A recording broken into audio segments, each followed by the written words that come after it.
E aí, turma, tudo bem? Bom, hoje vamos falar sobre os conceitos fundamentais do elemento químico, né? Nós vimos na aula passada que, ao longo da história, vários modelos atômicos foram desenvolvidos e esses modelos eles foram baseados em novas observações, em novas descobertas que o homem foi fazendo, né? E aí houve a necessidade de criar novos modelos atômicos, não foi isso? Bom, agora a gente vai relembrar, né, quais são as partículas subatômicas. No caso, eu vou falar dos prótons, nêutrons e elétrons, certo? Só que de uma forma conceitual. Como que a gente vai usar termos químicos, termos dentro da química, né, que poderão levar ao conhecimento desses valores, desses números, né? Quantos prótons, quantos nêutrons, quantos elétrons um nuclídeo, ou um átomo, né, ou um íon, pode conter, tá bom? Bom, então vamos lá. Conceitos fundamentais da atomística. Vamos lá. Bom, principais conceitos. Primeiro conceito importante que eu quero falar para vocês é o conceito de número atômico. Notem que o número atômico ele é representado pelo Z, né? Então o Z a gente vai usar para representar esse número. E foi uma lei definida por um cientista chamado Moseley em 1913. Olha o que ele disse. Em 1913, Moseley realizava experimentos bombardeando diversos elementos químicos com raios X. Quando percebeu que o comportamento de cada elemento dependia do número de cargas positivas existentes no núcleo, ou seja, estava relacionado com a sua quantidade de prótons.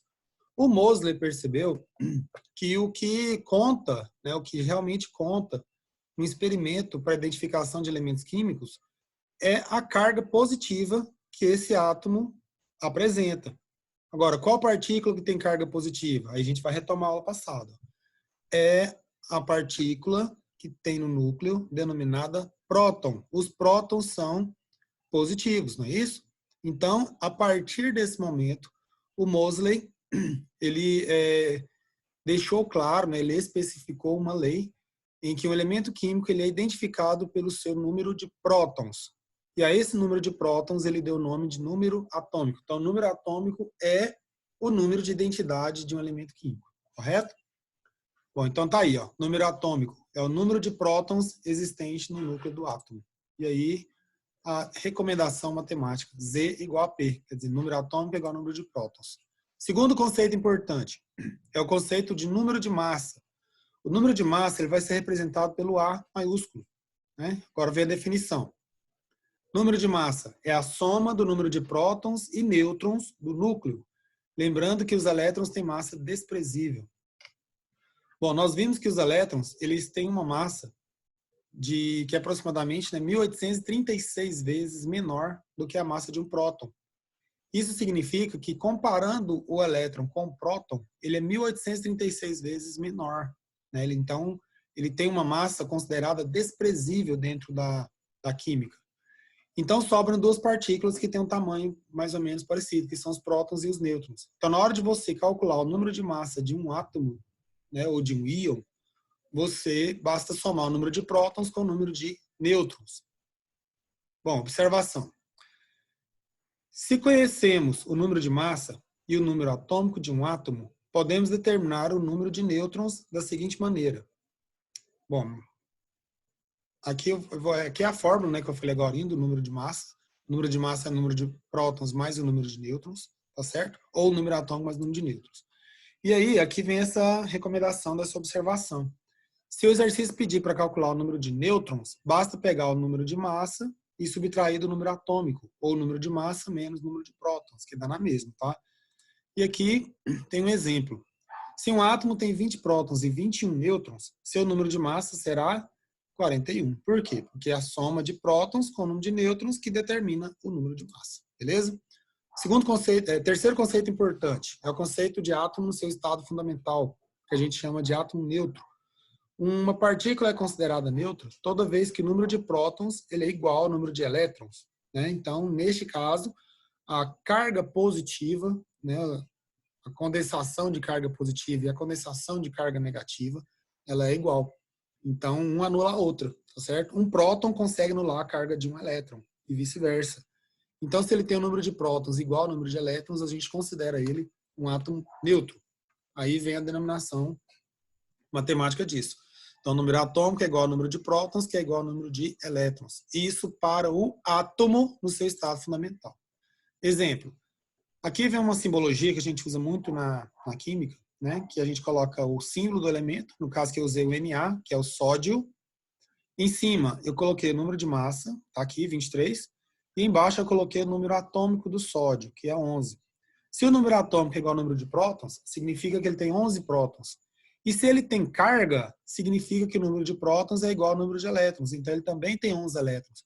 Como ele tem 11 prótons positivos e 11 elétrons negativos, né, uma carga anula a outra, então a carga total é 0. Isso é o que nós chamamos de átomo, tá bom? E aqui vem o número de nêutrons. Ó. Se eu pegar 23 menos 11, eu determino o número de nêutrons. Então, 12 nêutrons apresenta esse átomo, beleza? Bom, próximo conceito. Conceito de elemento químico agora. Vamos ver como que é o conceito nos dias atuais. Só relembrando uma coisa.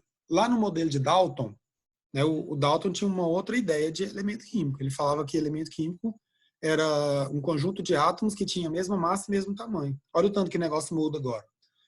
Elemento químico, conjunto de átomos que apresentam o mesmo número atômico.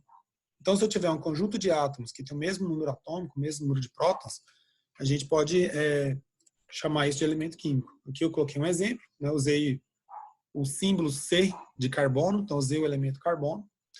Observem que tem carbono de massa 12, carbono de massa 13, carbono de massa 14. Esse carbono de massa 14, inclusive, ele é radioativo. Mas o que tem em comum em todos esses átomos? Olha embaixo, o número de baixo, que representa o número atômico. 6, 6, 6. Isso significa que o número de prótons desses 3 átomos é o mesmo. Então, eles estão em um mesmo conjunto. Se eles estão no mesmo conjunto, esse conjunto a gente dá o nome de elemento químico. No caso aqui, é o elemento chamado carbono. Beleza? Representação de um átomo. Então, já perceberam isso? Quando a gente representa um átomo qualquer, em cima a gente coloca o número de massa e embaixo a gente coloca o número atômico. O número de massa pode ser colocado do lado esquerdo ou do lado direito. Tá? De acordo com a IUPAC, União Internacional de Química Pura e Aplicada, que é uma instituição internacional que cuida das nomenclaturas, das patentes, da publicação de trabalhos científicos dentro da química. Segundo a IUPAC, devemos indicar o número atômico, que é o Z, e o número de massa, o A, né, junto ao símbolo do elemento. Então, essa é a denominação da IUPAC.